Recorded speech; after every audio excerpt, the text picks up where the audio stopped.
এই মামলাটির রায় ঘোষণার জন্য আগামী 17ই নভেম্বর সোমবার দিন নির্ধারিত করেছেন। তো বাইরে তারপরেও সবকিছুর ব্যাপারে আমরা আমাদের নাক গলাতে চাই না এবং একটি সঠিক রায়ের মাধ্যমে বাংলাদেশে সংগঠিত মানবতা বিরোধী অপরাধের একটা ইতি ঘটাবেন এবং ভবিষ্যতের জন্য এই রায়টি ইনশাআল্লাহ দৃষ্টান্ত হয়ে থাকবে তেমন একটি রায় আমরা প্রত্যাশা করছি।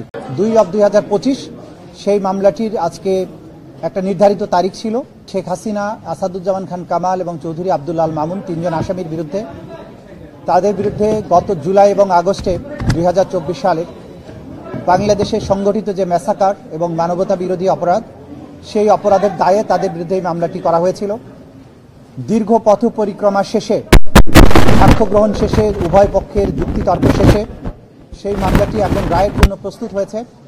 আজকে মাননীয় আদালত এই মামলাটির রায় ঘোষণার জন্য আগামী 17ই নভেম্বর সোমবার দিন নির্ধারিত করেছেন। ইনশাআল্লাহ আগামী 17ই নভেম্বর সোমবার এই মামলাটির রায় ঘোষিত হবে।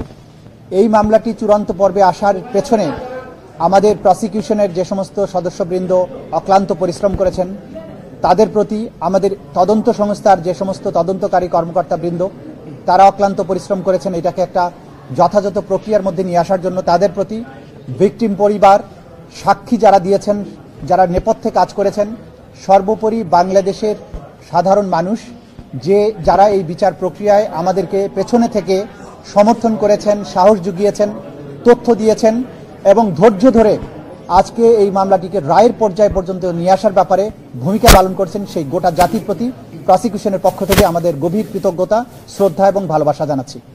আমরা অঙ্গীকার করেছিলাম যে যারাই বাংলাদেশে যত শক্তিশালী হোক না কেন, যদি কেউ অপরাধ করে, মানবতা বিরোধী অপরাধ করে, তাদেরকে সঠিক পন্থায় বিচারের মুখোমুখি করা হবে এবং তাদের আইন অনুযায়ী যে প্রাপ্য সেটা তাদেরকে বুঝিয়ে দেওয়া হবে। সেই প্রক্রিয়ায় আমরা একটা দীর্ঘ যাত্রা শেষ করেছি। আমরা এখন চূড়ান্ত পর্বে উপনীত হয়েছি।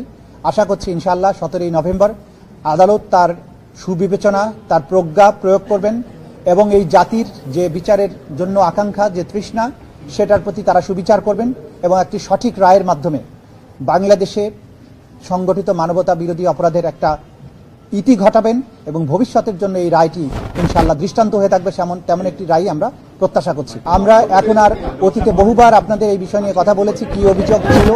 আমরা সর্বোচ্চ শাস্তি আদালতের কাছে প্রেয়ার করেছি, আদালত তার সুবিবেচনা প্রয়োগ করবেন এবং আমাদের পক্ষ থেকে প্রেয়ার হচ্ছে যে এই অপরাধের দায়ে আসামিদের জন্য সর্বোচ্চ সাজা দেওয়া হয়। সরাসরি যদি কেউ বিচার প্রক্রিয়াকে বানচালের জন্য কোনো হুমকি দেন, কোনো কার্যক্রম করেন, ডেফিনেটলি সেটা আদালতের প্রতি, আদালতের প্রসেস, আদালতের প্রক্রিয়াকে বাধাগ্রস্ত করার শামিল হবে। তো বাইরে তারপরেও সবকিছুর ব্যাপারে আমরা আমাদের নাক গলাতে চাই না। আমরা আমাদের বিচার প্রক্রিয়ার মধ্য দিয়ে, আইনের প্রক্রিয়ার মধ্য দিয়ে চলতে চাই।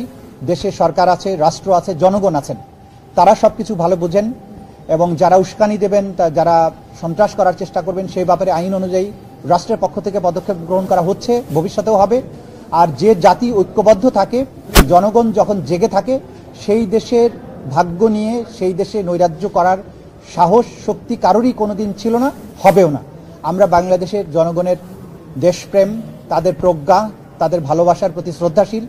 দেশের সরকারের বিভিন্ন সংস্থা, বাহিনীর প্রতি আমাদের আস্থা আছে। আমরা আশা করি যা কিছু বিচ্ছিন্নভাবে ঘটছে সেগুলো কোনোই প্রভাব কোনো জায়গায় পড়বে না এবং সবকিছু স্মুথলি হবে, বাংলাদেশ সামনে এগিয়ে যাবে।